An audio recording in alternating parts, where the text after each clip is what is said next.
오늘 저는 본문 말씀을 통해서 이제 가장 좋은 것들이 여전히 남아 있다. 이와 같은 주제로 말씀을 전하겠습니다.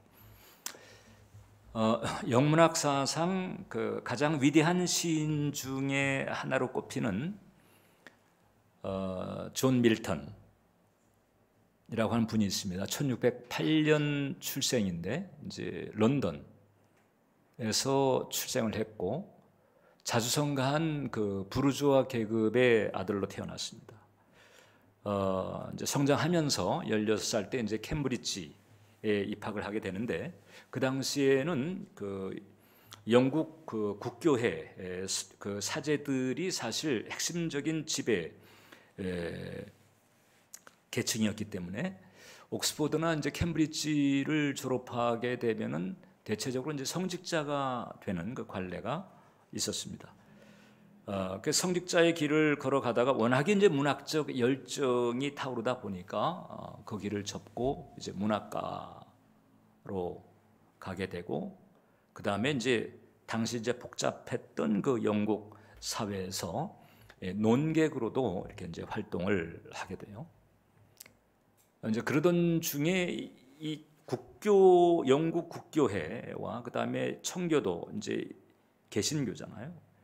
이게 갈등이 엎치락 뒤치락 하면서 이제 많은 그 순교자들과 또 희생자들이 나기도 했는데 이제 그 과정에서 이 존 밀턴이 고난을 겪게 됩니다.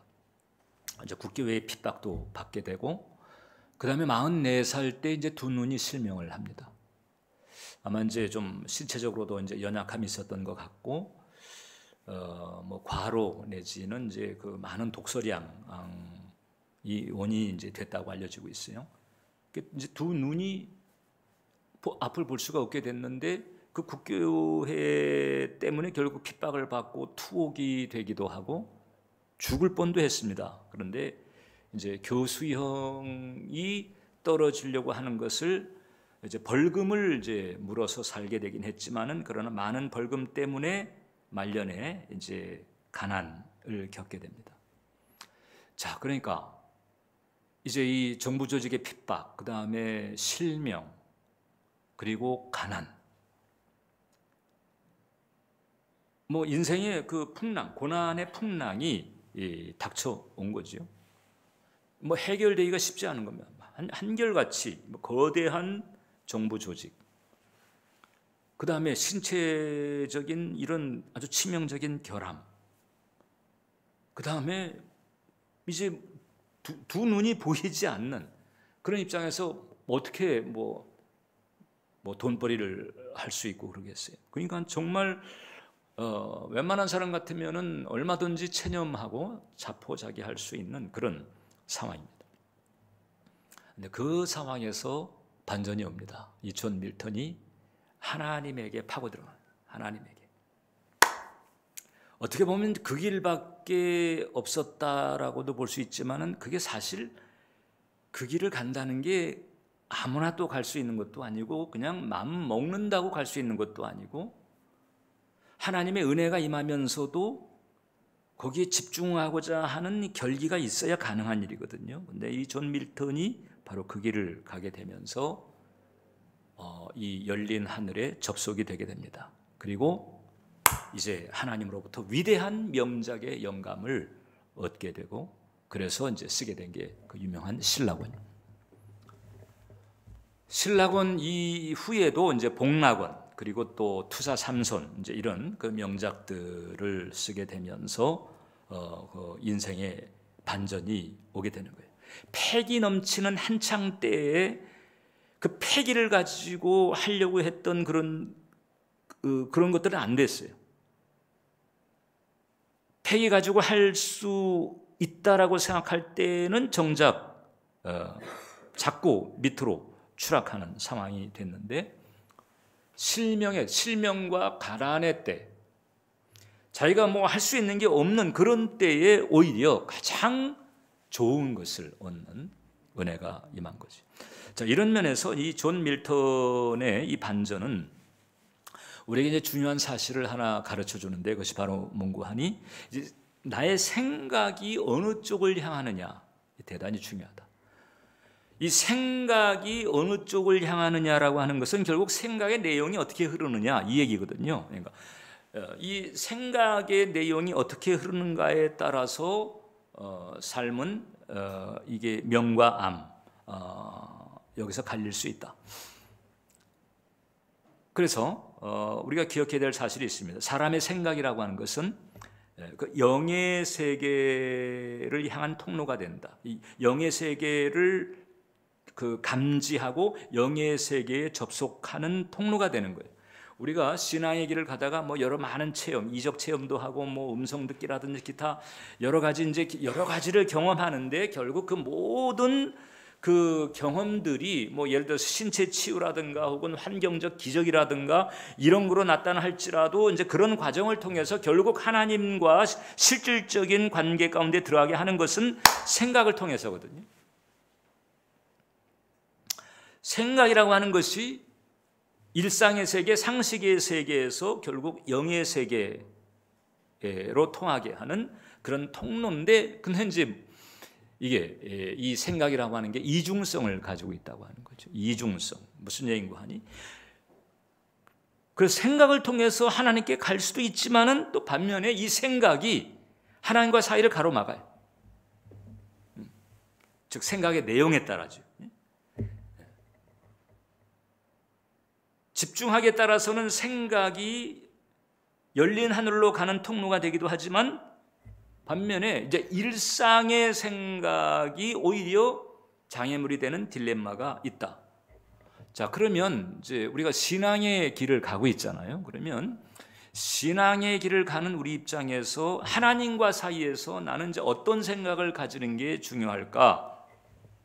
일단 이제 이게 결론 포인트인데 이제 이거 먼저 정리하자면 이것을 기억해야 됩니다. 사귐의 동기로 집중하는 마음이 필요하다. 사귐의 동기입니다. 이것을 우리가 염두에 두면서 특별히 이제 우리가 사람들과의 관계에서 이 사람을 대하는 태도 가운데서 가장 베스트가 어떤 태도인지 아세요? 한 인간을 이제 대할 때 1대1로 대할 때 가장 베스트 태도는 공감적 경청이라고 합니다. 공감적 경청. 이것은 적극적으로 그 상대에 집중하고 그 상대를 듣는 태도예요. 어느 정도인가 하니 내가 가지고 있는 고정관념 혹은 편견, 선입견 이런 것들을 다 내려놓고 전적으로 이제 상대를 수용하려고 하는 자세를 가지고 대할 때 이게 바로 이제 공감적 경청이거든요. 그래서 이 공감적 경청은 이 뭐 심리학자라든지 혹은 상담사라든지 아주 중요한 덕목 중에 하나입니다. 왜냐하면 그렇게 해야 비로소 이제 바로 그 사람을 알 수 있는 거예요. 올바로 알 수 있고 정확하게 알 수 그렇게 해도 모르는 부분이 적지가 않거든요. 그나마 그렇게 하지 않으면 그냥 피상적으로 끝나버릴 수밖에 없어요. 그래서 이 인간관계에서도 소위 경청, 마음을 기울여서 집중하는 것이 중요한 것처럼 하나님과의 관계에서도 마찬가지다. 하나님과의 관계에서도 마치 공감적 경청과도 같은 열린 마음과 집중을 가지고 다가가는 것이 대단히 중요하다라고 하는 것이. 근데 이제 이런 어떤 현상들이 생각의 영역에서 벌어진다는 거예요. 그래서 나의 생각이라고 하는 부분을 우리가 다시 살피면서 그 중요성을 염두에 두면서 새롭게 하는 게 필요하다. 그래서 첫 번째 일단 좀 그 생각의 중요성을 생각하려다 보니까 꿈을 좀 한번 살펴봤으면 하는 거예요. 꿈이 주는 교훈이 있다. 여러분 우리가 이제 밤에 이제 잘 때 꿈을 꾸잖아요. 그럼 꿈을 꾸게 될 때 이제 여러 가지 아주 희한한 그런 내용들을 우리가 이제 꿈속에서 대하게 됩니다. 왜 잠잘 때 막 그 희한한 그런 내용들을 접하게 될까? 일단 꿈이라고 하는 것은요, 나의 일상의 생각이 멈췄을 때에 나타나는 거예요. 그럼 나의 일상의 생각이 왜 멈췄을까요? 자니까. 그러니까 내가 자니까 내 자의식의 멈춤이에요. 그 자의식이 멈추니까. 그러니까 그 무의식에 쟁여져 있었던 뭔가가 드러나는 거죠. 그게 바로 꿈입니다. 그래서 이 꿈이라고 하는 것을 이제 심리 치료 이런 측면에서 볼 때에는 감성적인 균형을 이루게 하는 기능이 있다, 이렇게도 보는 거거든요. 특히 이제 악몽 같은 것을 꿨을 때에는 이 사람의 마음에 이렇게 치유받지 못한 무언가가 있다. 그것이 이제 일상에서는 자의식 때문에 막혀 있었는데 잠을 자면서 자의식이 딱 멈추니까 속에 있는 게 드러나는 거지.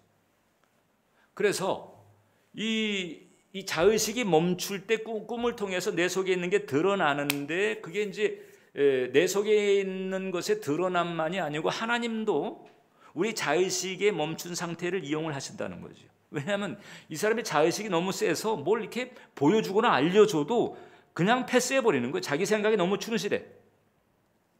그러니까 이제 이 사람이 잠잘 때 하나님께서 신호를 비춰주시는 경우가 있다는 거잖아요.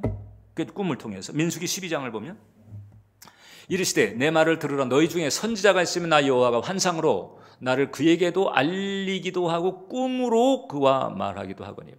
하나님의 꿈을 사용하시는 거예요. 욥기 33장을 보면 사람이 침상에서 졸며 깊이 잠들 때에나 꿈에나 밤에 환상을 볼 때에 그가 사람의 귀를 여시고 경고로서 두렵게 하신다. 하나님께서 가이드를 하신다는 거잖아요. 꿈이나 환상을 통해서. 왜? 자의식의 멈춤이, 그 자의식이 장애물이 됐는데 이 잠자면서 자의식의 멈춤이 되니까 그때 이제 하나님께서 그 경로를 사용하신다는 거예요. 이런 면에서 이제 꿈이 가지고 있는 그 좋은 기능이 있지만은 다 좋은 건 아닙니다. 왜냐하면 아까 그 생각도 이중성이 있다고 그랬잖아요. 생각이 그 열린 하늘로 가는 통로가 되면서도 반면에 그 하나님과의 사이를 가로막는 장애가 될 수 있는 것처럼 꿈도 마찬가지. 꿈도 이게 이중성이 있습니다.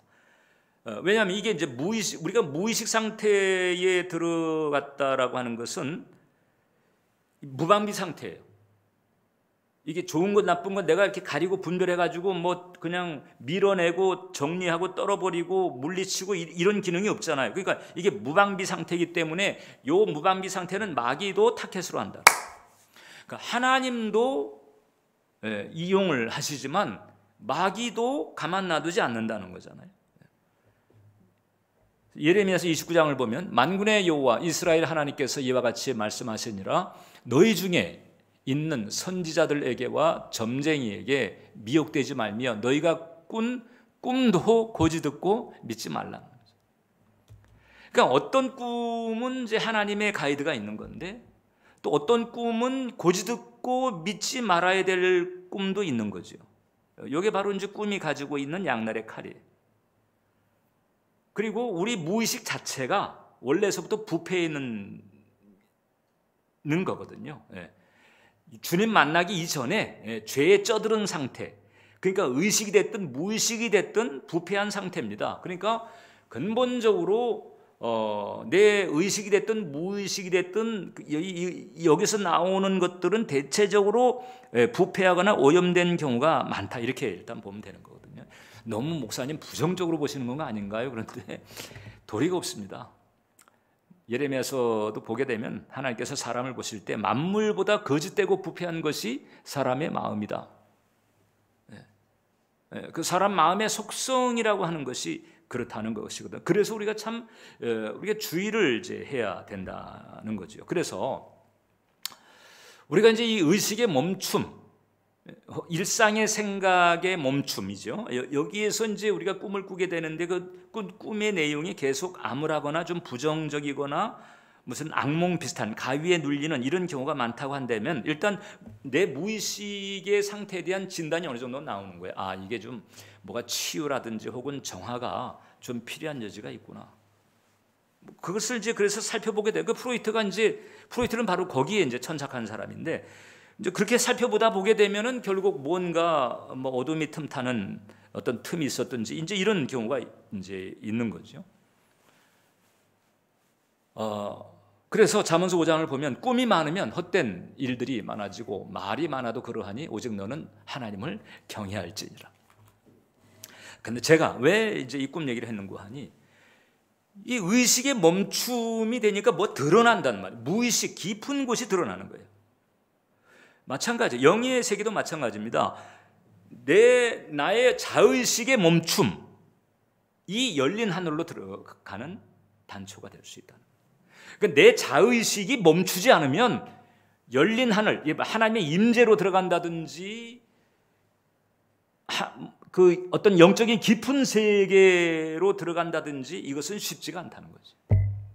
그만큼 우리의 자의식이 세다. 그래서 이 일상의 생각이 우리가 일상을 살아가는데 필요한 부분이긴 하지만은, 그러나 하나님과 가까워지려면, 열린 하늘의 그 세계로 들어가려면 이 일상 생각의 영향력에서 벗어나는 것이 대단히 중요하다. 이 점을 우리가 알아야 됩니다.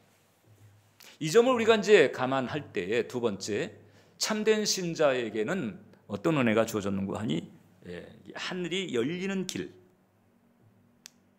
이 기회가 주어진 거예요. 여러분, 구약 시대 때 이제 하나님께서 이 땅에 임재하신 곳이 바로 지성소입니다.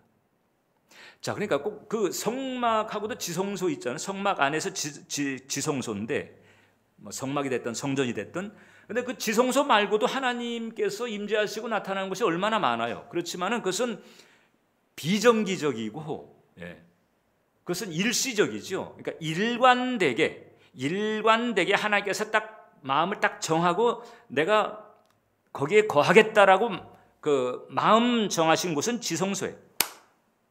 우리 은혜정교회 현관으로 출입하시는 분들은 늘 이제 볼 거예요. 히브리 글자와 함께 거기서 내가 너와 만나고, 출애굽기 25장 22절이죠. 그러니까 지성소 안에 그 법궤 위가 바로 하나님께서 임재하셔서 이제 백성의 대표인 대제사장을 만나는 곳이에요. 대제사장을 만나지만은 사실상 이스라엘 전체를 대하는 것과 같은 거예요. 거기서 내가 너와 만나고 속죄의 소 위, 곧 증거궤 위에 있는 두 그룹 사이에서 내가 이스라엘 자손을 위하여 내게 명령할 모든 일을 내게 이르리라. 내가 만나고 내가 이르리라. 만나고 일러주시는 이 은혜가 지성소에 있다는 거거든요. 그럼 이제 오늘날 우리에게 지성소는 어딜까? 바울이 고린도전서에서 그랬습니다. 너희가 바로 하나님의 영이 거하시는 하나님의 성전이다. 너희 마음이, 내 마음이, 신자의 마음이 하나님의 성전이에요. 그러면 그 성전이라고 하는 것이 거기에 뜰이 있고 성소가 있고 지성소가 있는 것과 같이 우리의 마음도 그런 거죠. 그럼 이제 우리의 마음 가운데에 그러면 성소는 어딜까? 의식의 영역이 성소예요. 그러면 지성소의 영역은 어디냐? 그 의식보다 더 깊은 영이죠. 영이 있고 혼이 있잖아요. 영혼이라고 하지만 사실 영과 혼은 신학적으로 엄연히 구분이 되는 것입니다. 영은 하나님의 영, 성령께서 우리 안에 머무시는 곳이고, 의식이라고 하는 것은 지정의, 우리가 마음이라고 부르는 혹은 인격이라고 부르는 바로 그런 영역이거든요. 그 영과 혼은 함께, 이게 떨어질래야 떨어질 수 없이 함께 있지만은, 그러나 어떻든 신학적으로 이렇게 구분이 될 수 있는 그곳인데, 그럼 이제 하나님의 영인 성령께서 내 영에 계신단 말이죠. 내 영에 계시는 그분의 움직임을 감지하는 것이 바로 뭔가 아니 생각이죠.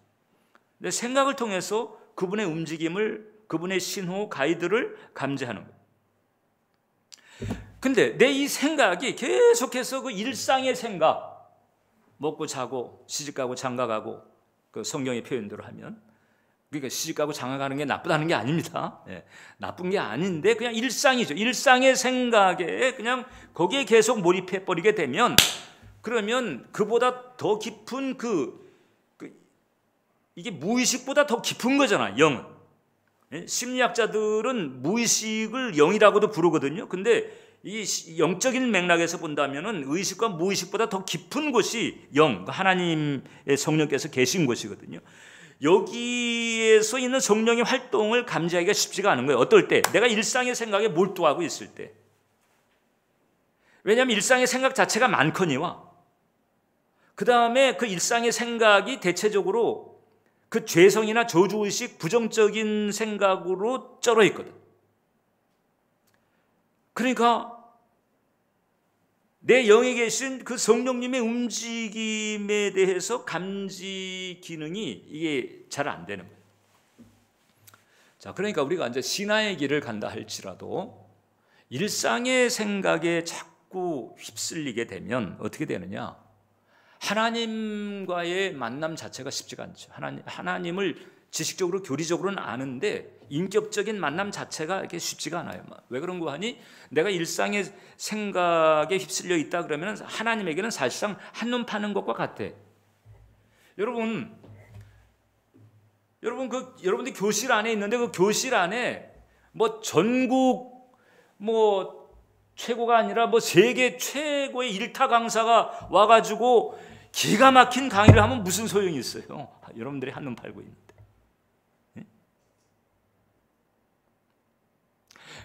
이 강단에 세계적으로 정말 뛰어난 그리고 기름 부으심이 충만한 위대한 설교자가 와가지고 기가 막힌 설교를 한들 여러분들이 한눈 팔고 있으면 그 시간 그 예배가 무슨 의미가 있겠어요? 여러분들이 파트너하고 이렇게 같이 있는데 근데 계속 한눈 팔고 있으면 그 파트너가 아무리 아름다운들 아무리 멋진들 그 시간이 달콤한 시간이 되기는 어렵잖아요. 이게 하나님과의 관계도 마찬가지인 거예요. 지금 이 시간도 마찬가지입니다. 지금 이 시간도 여러분들이 자꾸 다른 생각, 예배 끝나고 뭐 할 생각, 내일 할 생각, 혹은 지난주에 있었던 생각, 심지어는 하나님을 생각해도 하나님 자체보다는 내가 좀 이 문제를 해결받아야 되는데 하나님을 생각하긴 해. 근데 하나님한테 내가 이 문제를 해결받아야 되는데 그리고 이 문제에 더 눈이 가 있으면 사실 한눈 파는 것과 크게 다를 바는 없다는 거지. 어느 수도원에 그 초자 수녀가 있었어요. 초자 수녀의 상태가 어떻겠어요? 이제 금방 이제 수녀원에 들어간 거야. 뭐 어려운 일을 겪었을 수도 있겠죠. 뭐 시련을 당했다든지 아니면 무슨 인생의 어떤 곡절을 겪어가지고 이제 수도원에 들어갔단 말이죠. 그러니까 아직 이제 이 영적 훈련을 통해 가지고 길이 잡히지 않았으니까 얼마나 그 생각, 이 세상에 대한 그 회한이라든가 쓴뿌리라든가 이런 게 얼마나 부글부글 끓겠어요. 그러니까 이제 수도 생활을 시작하긴 했는데 너무 세상 생각이 나가지고 이게 마음을 잡을 수가 없으니까 수녀 원장을 찾아가가지고 이제 고민을 얘기했더니 수녀 원장이 이 정신 상태가 너무 해이하다 그러면서 어떻게 했는가 하니 이 권총 한 자루를 주면서 이 공포탄이 장전된 권총 한 자루를 주면서 세상 일이 생각할 때마다 하늘에다 대고 한 발씩 쏴라 이제 이렇게 처방을 내렸다는 거예요. 이래가지고 그 권총을 가져와 가지고 세상 일이 생각나 가지고 도저히 마음을 이게 평정시키 어려울 때는 이제 한 발씩 쏴대면서 정신을 가다듬는데 총알이 다 떨어졌어. 그 다시 이제 수녀 원장을 찾아간 거야. 총알 더 달라고. 근데 수녀 원장이 없네. 어디 갔는가 찾아봤는데 수녀원 안에 없어요. 어디 가셨나? 이래가지고 이제 수녀원 바깥에 나와가지고 수녀원이 있는 그 뒷산 골짜기에 수녀 원장이 있는 걸 발견한 거예요. 수녀 원장을 발견하자마자 이 초자 수녀가 까무러졌다는 얘기가 있는데 왜 그런 거 하니 그때 그 원장 수녀가 뭘 하고 있었는가 하니 하늘에다 대고 기관총을 쏘고 있더라.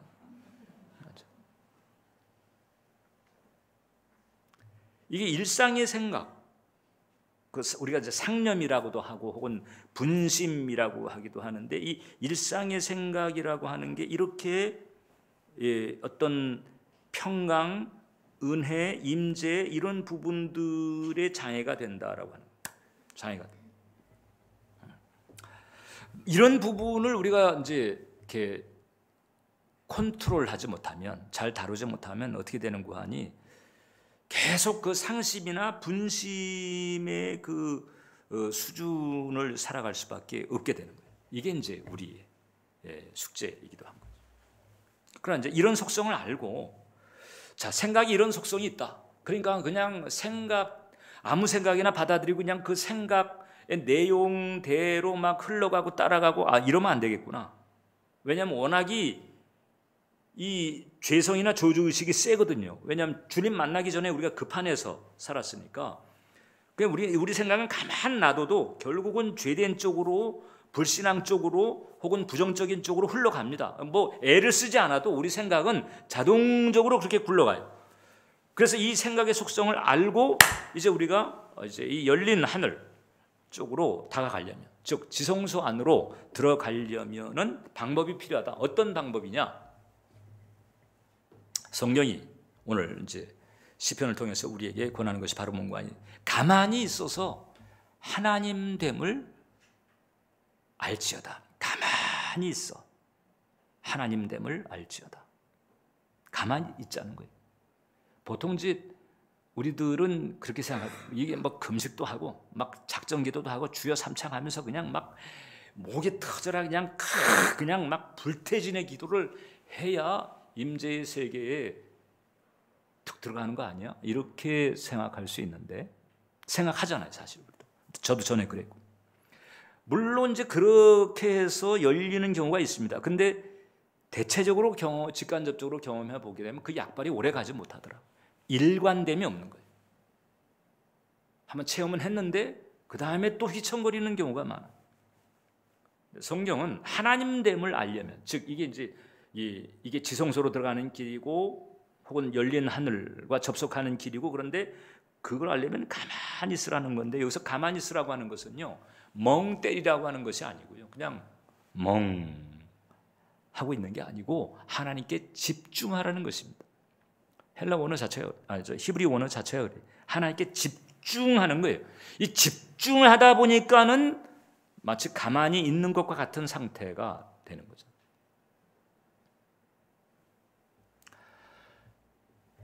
근데 사실상 우리가 하나님께 집중하면서 가만히 있는 상태로서 가장 효과적인 상태는 전심으로 기도하는 때겠죠. 그죠? 물론 이제 일상에서 뭐 생활 혹은 활동하면서 그럼 하나님께 집중하기는 어려운 건가요? 브라더 로렌스를 보게 되면 주방에서 설거지하면서도 하나님께 집중을 잘 했습니다. 그분은. 근데 그게 그렇게 되기까지는 한 3, 4년여 집중 훈련이 필요했다는 거잖아요. 즉 이 육신의 생각, 이 일상의 생각을 제어하고 넘어서는 그런 그 훈련의 과정이 있었다는 거거든요. 그렇게 되니까 그 다음에는 주방에서 설거지하면서도 밀대로 식당 바닥을 닦으면서도 하나님의 임재를 체험하고 누릴 수 있었다는 거거든요. 그런 부분이 있지만은, 그러나 가장 그 효과적인 상태는 뭐냐? 전심을 다해서 올이라는 마음으로 기도할 때가 가장 효과적이다. 이렇게 이제 볼 수가 있습니다. 골로새서 3장을 보면, 그러므로 너희가 그리스도와 함께 다시 살리심을 받았으면, 이제 중생했다는 거죠. 위의 것을 찾으라. 거기는 그리스도께서 하나님 우편에 앉아 계시느니라. 그러니까 하나님 우편에 계시는 예수님을 바라보자는 얘기와 같은 거예요. 위의 것을 생각하고 땅의 것을 생각하지 말아라. 왜냐하면 이는 너희가 죽었기 때문이다. 죽었다는 거예요. 여러분 죽었어요. 중생한 분들은 죽은 분들이에요. 아니, 지금 내가 이렇게 살아있는데 죽었다는 건 뭘까? 예수 그리스도께서 십자가에 달려 죽으실 때 우리가 그분과 연합한 상태에서 죽은 거예요. 죽었어요. 그러니까 죽었기 때문에, 첫 번째, 이제 죽었기 때문에 땅의 것을 이제 내려놓자는 거죠. 땅의 것을 내려놓자. 그러니까 땅의 것을 생각하지 말라고 그랬는데, 여러분 땅의 것을 생각하지 않으면 우리가 어떻게 살아갑니까? 아니, 직장이나 사업장이나 일터에서 그 땅의 것을 생각하지 않으면 어떻게 직장 일이 되고 뭐 사업장이 영업이 되고 그러겠어요? 근데 여기서 이제 땅의 것을 생각하지 말라는 것은 무슨 다 짐 싸들고 그냥 수도원에 들어가라 이 얘기가 아니고요. 내가 주체적으로 생각하려고 하는 것을 내려놔라고. 내가 주체적으로 생각하려고 하는 이것을 접어라. 왜냐하면 나는 죽었고 내 안에 그리스도께서 사시기 때문에 이제 그리스도와 함께 생각하는 습관을 들여야 돼요. 그리스도를 의식하고 그리스도를 바라보면서 그리고 그리스도와 함께 다루려고 하는 그런 생각. 그래서 주님께 여쭙기도 하고 어떻게 하면 좋을까요? 이 방법이 최선일까요? 혹시 다른 방법은 없나요? 주님을 의식하면서 주님을 존중하면서 주님을 따라가고자 하는, 그러니까 내가 주체적으로 생각하려고 하는 것을 접는 거예요. 그렇다고 해서 내가 아무것도 안 하는 건 아니거든요. 결국은 주님께서 나를 통해서 최선의 길로, 최상의 길로 이끌어 주시는 거예요. 그런 과정에서 옆에 있는 사람이 볼 때에는 내가 생각하고 내가 판단하고 내가 결정하는 것처럼 보이지요. 그러나 내 안에서는 내가 그리스도와 함께 가고 있는 거예요. 내가 주체적으로 생각하는 일을 내려놓고 주님 어떻게 하면 되지요? 전적으로 주님을 의지하면서 가고 있는 치열한 내적 의존의 상태가 내 안에서는 벌어지고 있는 거죠. 이게 바로 딴 것을 생각하지 말고 그 다음에 이제 두 번째, 하나님께 마음의 시선을 고정하라. 왜냐하면 그 열린 하늘이라고 하는 것이 나로 하여금 상식이나 이런 그 세상 수준을 넘어서서 하나님의 그 생명과 능력과 축복을 얻게 하니까. 존 밀턴이 그 일상의 생각과 자의식 혹은 분심 이런 것을 극복하지 못했다면 신라고는 나올 수가 없어요. 뭐 실명자의 탄식 뭐 이런 책은 나올 수 있을는지 모르지. 신라고는 나올 수가 없습니다. 그 위대한 영감에 그 시대를 넘어선 그런 작품은 나올 수가 없는 거예요. 나올 수가 없었어요. 그런데 그걸 넘어선 거잖아. 하나님께 집중한 거잖아. 그랬더니 열린 하늘이 되고 최상의 인생이 된 거잖아요. 뭐 존 번연도 마찬가지 아니겠어요? 감옥 안에서 그 철로 역정이라고 하는 그 가장 베스트를 끄집어낸 거잖아. 자기가 주체적으로 생각하는 이 습관을 내려놓고 그 다음에 주님께 마음의 시선을 고정하니까. 그러니까 여러분들은 얼마든지 직장이나 사업장이나 여러분들의 어떤 삶의 영역에서 열심히 여러분들이 하면서도 그러나 여러분들의 그 내적 내면에서는 이제 주님을 의식하고 주님께 여쭤보고 주님을 따라가려고 하는 이 치열한 그 주님에 대한 그 의존, 이게 계속 일어날 수 있는 거거든요. 주님 그렇게 살아라는 거죠. 이 말씀은 그 말씀이에요. 그래서 레리 크리스텐슨이라고 하는 목사님이 그런 얘기했습니다. 성령 안에서 삼위 하나님을 체험하며 성삼위 내주하시는 그 하나님의 실제를 끊임없이 상기하며 내 안에 성삼위 하나님께서 실제하신다. 이것을 끊임없이 상기하면 당신의 삶의 변화가 일어날 것이다. 지금 존 밀턴이 그걸 증거하고 있고 존 번연이 그것을 증거하고 있고 다 이름이 같네. 존. 이게 중요한 거예요. 성삼위 하나님의 실제를 끊임없이 상기하는 거예요. 나의 일상의 생각, 나의 자의식, 회한이나 혹은 죄성이나 후회나 쓴뿌리에 찌들은 나의 그런 생각들에 그냥 질질 끌려가는 게 아니고 그런 생각들이 계속 나를 끄잡아 내리려고 해. 걔네들은 그러거든요. 계속 끄잡아 내리려고 할 거예요. 그런데 그런 상황에서 계속 내 마음의 눈을 성삼위 하나님의 실제에 계속 두게 되면 그게 이제 하나님의 실제를 끊임없이 상기하는 것인데 그렇게 되면 이제 하늘이 열리고 하늘이 흘러내리는 이런 은혜가 임하게 된다는 거거든요. 틀림없이 그렇게 되는 거예요. 성경의 인물들은 그렇게 변화가 됐고 그렇게 쓰임 받았고 그렇게 해서 열린 하늘이. 모세 80 먹은 노인네잖아요. 다 포기했잖아요. 난 이제 이렇게 살다가 이제 끝나는가 보다. 그러고 있는데 이제 뭐 자기한테 볼 게 하나도 없어. 뭐 자기 의지할 게 하나도 없어요. 그런 상태에서 이제 하나님 나타나시고 딱 연결이 딱 돼버리니까 그 다음에는 하나님 나라가 모세를 통해서 이게 풀어지는 거잖아요. 이런 방식입니다. 하나님의 방식은 이런 방식이다. 이것을 우리가 기억해야 된다. 그리고 이제 세 번째, 바로 이 과정에 이제 신령한 기쁨을 얻는 은혜도 열린다는 거죠.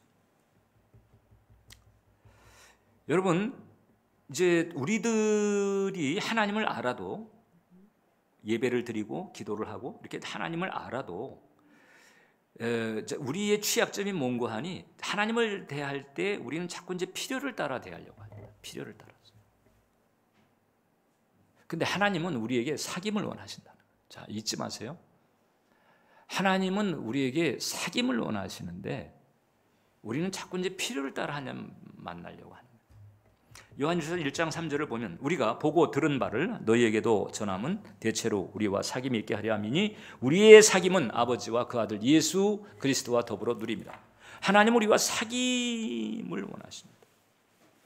그래서 이 사귐의 마음을 가지고 하나님께 집중하면 할수록 이 신령한 기쁨이라고 하는 것을 알게 돼요. 시편 16편을 보면, 주께서 생명의 길을 내게 보이시리 주 앞에는 충만한 기쁨이 있고 영원한 즐거움이 있다. 충만한 기쁨, 영원한 즐거움. 여러분들은 얼마나 누리고 계세요, 이 부분?